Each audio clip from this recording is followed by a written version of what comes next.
ultramarathon runners across the country will be doing their final preparations this morning ahead of the new Nedbank Runified race in Gqeberha tomorrow. The race will see some of the biggest names in distance running taking part and is hoping to see times which may break the 50-kilometer world record of 2 hours and 43 minutes and 38 seconds. Joining me right now ahead of the big race is the manager of the Nedbank Running Club and Comrades Marathon winner, Gqeberha. Such a pleasure to be with you this morning, Nick.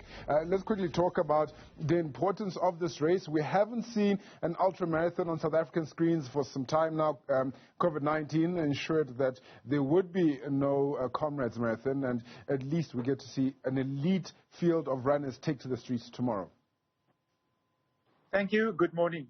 Yes, that's correct. The Nedbank Runified 50-kilometer IAU world record attempt was specifically set up for our elite runners to go and try to break the current IAU world record that's actually held by a South African. You know, Thompson Magawana is still holding the 50-kilometer world record when he achieved that during the Two Oceans Marathon in 1986, running 56 kilometers, but he went through the 50-kilometer mark in 2 hours, 43 and 38, and that's still regarded as the IAU world record. In the women's race, we've got top athletes like Gqeberha and Red van Zyl, that's a pacers for the race. And I can just also say that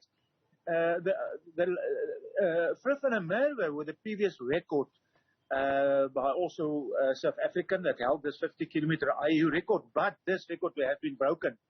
In the meantime, in 2019 at the IAU World 50-kilometer Championships by Alison Dixon, and she bettered that from Frith's 3:08 minutes, she bettered that to 3 hours, 7 minutes and 20 seconds, and that is the time the ladies are going to aim for tomorrow. Now, Nick, you're saying that this race has been specially modified, or I'm assuming the route thereof, for this world record attempt. Can you talk to me in regards to some of those modifications that have been put in place to ensure the best for our athletes who try this phenomenal feat? I can just tell you why we choose Gqeberha or Port Elizabeth. Nelson Mandela Bay Municipality assisted us tremendously to help us to make this race a success. Secondly, the fastest marathon ever has been run in Port Elizabeth in 1986 when Zetulele Sinkwe clocked 2 hours and 8 minutes and 4 seconds for a marathon. And that is still the fastest marathon time ever on South African soil.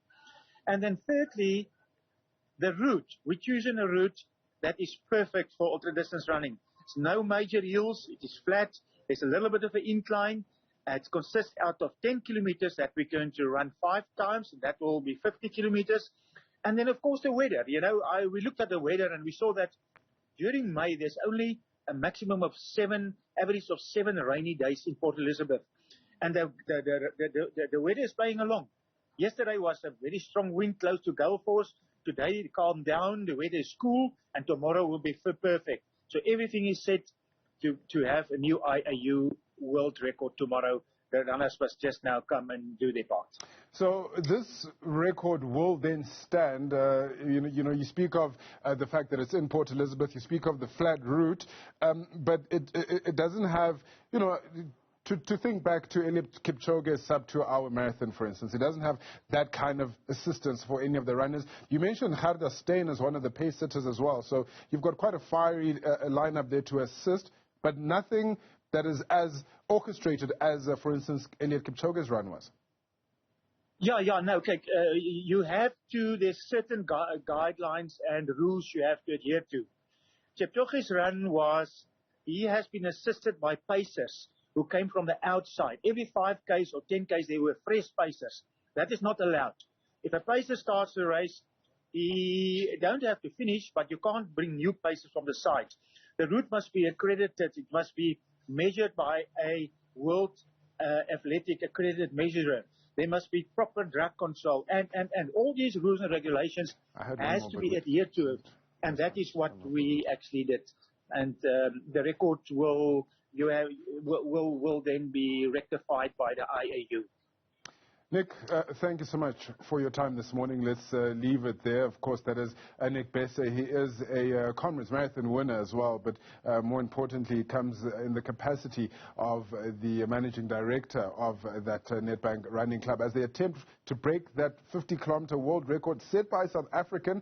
And that race comes to tomorrow in Gqeberha. I believe it will also be broadcast on SABC. So fortunately, if you are a running fan and you haven't been able to watch any running, especially the Comrades Marathon with no ultra-distant running on our local TV screen for some time, you will be able to catch that.